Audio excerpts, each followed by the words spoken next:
no one fights alone. Certainly not when these lads are around. Lay down covering fire. We fight our way through the streets. Mason, on me. Let's go. Welcome to WatchMojo.com, and today we'll be counting down our picks for the top 10 Call of Duty characters. Where the f*** you been for 30 years? For this list, we're looking at those heroes or villains of the series we find most distinctive and intriguing. You think I'm a monster? That's only because you don't have the conviction to do what's necessary. We're limiting this list to characters who have been in at least one Call of Duty game, which is a given, and who are voiced and provided with at least a basic personality. So, we love you, Roach, but your silent demeanor denies you an entry. Number 10, Simon Ghost Riley. Ozone, you're on rear security. I've got the front. Go. Some ghosts should not be trifled with. Riley, formerly a lieutenant for the British Special Air Service, now serves as one of several field commanders for Task Force 141. Don't let the militia pin you down for too long! Use your flashbangs on them! His loyalty to the unit and dedication to the mission is matched only by his anonymity. Riley keeps his face covered with an iconic skull-embroidered baklava and red sunglasses.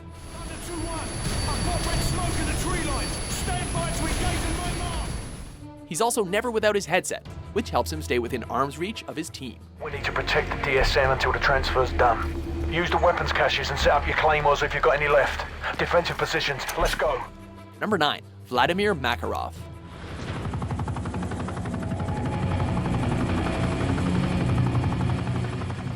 One man's will, as it turns out, can be quite a handful. This deal will generate millions for our cause. Money can buy many things, even power. Such is the case with Makarov, the first of 4 horsemen sought by America and Britain for terrorist activities. Do it. Thousands of souls extinguished by the push of a button. The man has accumulated quite the rap sheet in a short time. He led a massacre in the Moscow airport, incited war between Russia and the United States, and continually evaded capture by Task Force 141. You never should have come What's here. he talking about? Get out now! Indeed, in the wake of his mentor Imran Zakayev's death, Vladimir Makarov truly is the world's most dangerous man. My friend, my ally, my betrayer. What happens here today will change the world forever. Nothing can stop this. Not even you.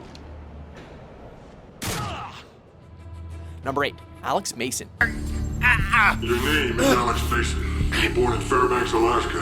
In 1961, you served in a CIA assassination team known as Operation 40. Good men fall far, and no one knows this like Alex Mason.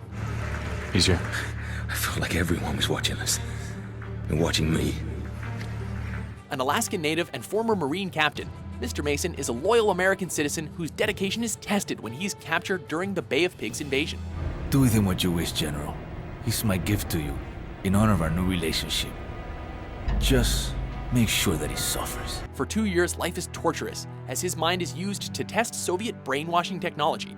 As a result, Alex is continuously tormented by agonizing visions and the prospect of being a Soviet sleeper agent. Yet, through the pain and uncertainty, Alex still manages to stand by America and refuses to give up in despair.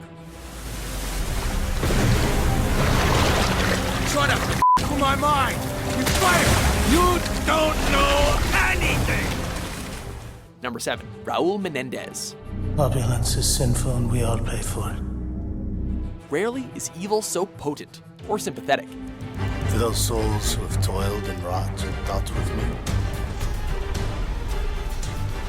some work of noble note may yet be done. This Ulysses-quoting visionary began as a simple child whose family was embroiled in the drug trade, which brought only devastation to him. An American torched the warehouse. For insurance money, $11,000. That was the value they placed on our life. Little by little, Menendez has had to deal with the constant impact of the CIA in his life, culminating in the loss of his eye and the death of his dear sister, Josefina. It was taken from me. Do you know what that feels like yet? In the present day, Menendez has become an icon to the impoverished, though this is ultimately just a means of exacting his revenge. Not that we blame him. I'll see you 1 year from now. Study Ulysses be ready. Number 6. Frank Woods. Woods, you look like hammered shit. Some kind for shit in the jungle. It's not, baby. You certainly can't kill Woods. Can't kill me. Being a veteran of the Korean War, it naturally made sense to call upon him to work as an operative of the Studies and Observations Group in Vietnam. Okay, it's our loadout. MB-32 rockets, 12mm nose cannon. These bastards are ready for World War III. However, Frank soon found himself bound to the vengeful quest of friend Alex Mason, which brought him to the brink of death. Got you now, you son of a bitch. You will die with me. Woods! Even then, Woods is remarkable in how loyal he is to his friends and how easily he finds a way to make a wisecrack, even in his later years.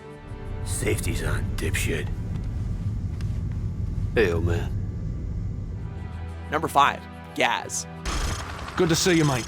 Take one of the rifles from the table. Whether in voice or in action, this man knows how to keep his team motivated. Guys, can't you make it open faster? Negative, sir. You can try pulling it if it makes you feel better. Cheeky bastard. Lieutenant Gaz, known only by that singular name, serves with the 22nd Regiment during their mission to stop the Russian ultranationalists' machinations. Good news first. The world's in great shape. We've got a civil war in Russia, government loyalists against ultranationalist rebels, and 15,000 nukes at stake. Throughout increasingly grim and morbid circumstances, Gaz maintains a sort of dry wit, questioning the moral stance of Russians, for instance. Loyalists, eh? Are those the good Russians or the bad Russians? Well, they won't shoot us on sight, if that's what you're asking. Yeah, well, that's good enough for me, sir.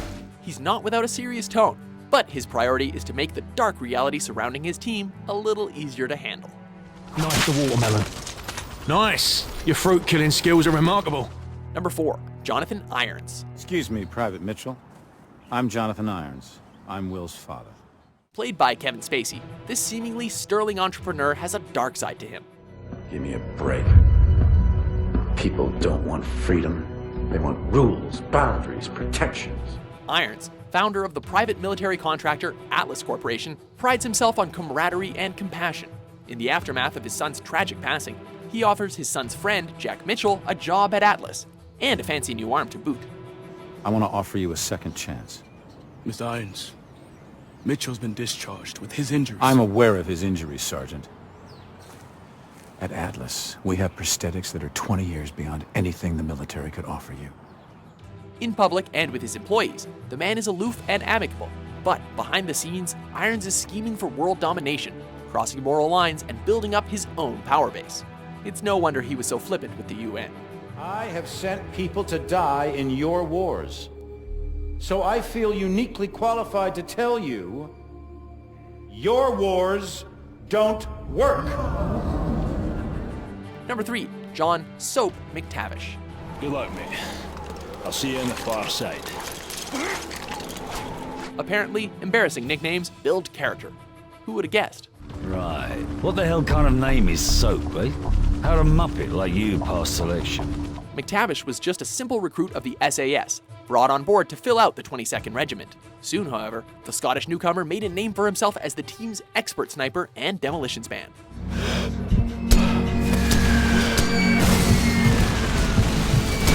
When Task Force 141 was formed, McTavish was named field commander based on his experience. And to top it off, the man refuses to die, be it from a stab wound to the chest, falling from high buildings, or explosive blowback. Soap is a survivor until he dies. Oh no, no, no, no, no! Soap! No, no, no! Soap! Number 2. Viktor Reznov. Every journey begins with a single step. This is step 1! None embody tenacity and the survival instinct like Viktor Reznov. Victory cannot be achieved without sacrifice, Mason. We Russians know this better than anyone. Our first encounter with the Russian soldier is in Stalingrad, where he narrowly avoids a Nazi massacre and comes back swinging. From there, it's one crisis after another. Everything from losing a finger to watching a comrade die by flamethrower to participating in the Battle of Berlin. Even after the war, Reznov is tested by loss and suffering, yet remains driven and never ceases fighting for his freedom. It is this drive, ultimately, that ensures his memory will live on. We take Vorkuta! What is step 2? Ascend from darkness! Before we unveil our top pick, here are a few honorable mentions. It's him. Nikolai, are you alright? Can you walk? Yes, I can still fight. Thank you for getting me out of here. Tomorrow, there will be no shortage of volunteers. No shortage of patriots. I know you understand. Miller, you're okay. Thank God. Griggs, turn that off. Roger that. I got something better in Man, this is Red Dog. TV station secure. No sign of Al-Assad. The broadcast is a recording. Over. Hey, yo, listen. Yeah. Big word holla. Trust me. Gideon? Atlas 1, report. This is Atlas 01. Juarez and Michaels at KIA. What? Number 1, John Price. Perfect. Move out. The man, the myth, the legend. For Call of Duty, there is no other.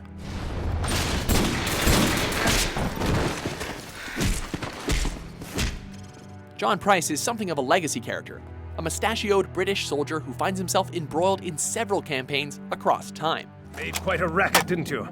That's quite all right. I can still walk. In World War II, he's a captain who butts heads with his men, yet remains loyal to the mission.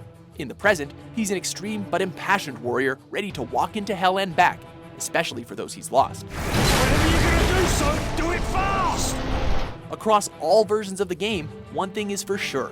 Price will always answer the call.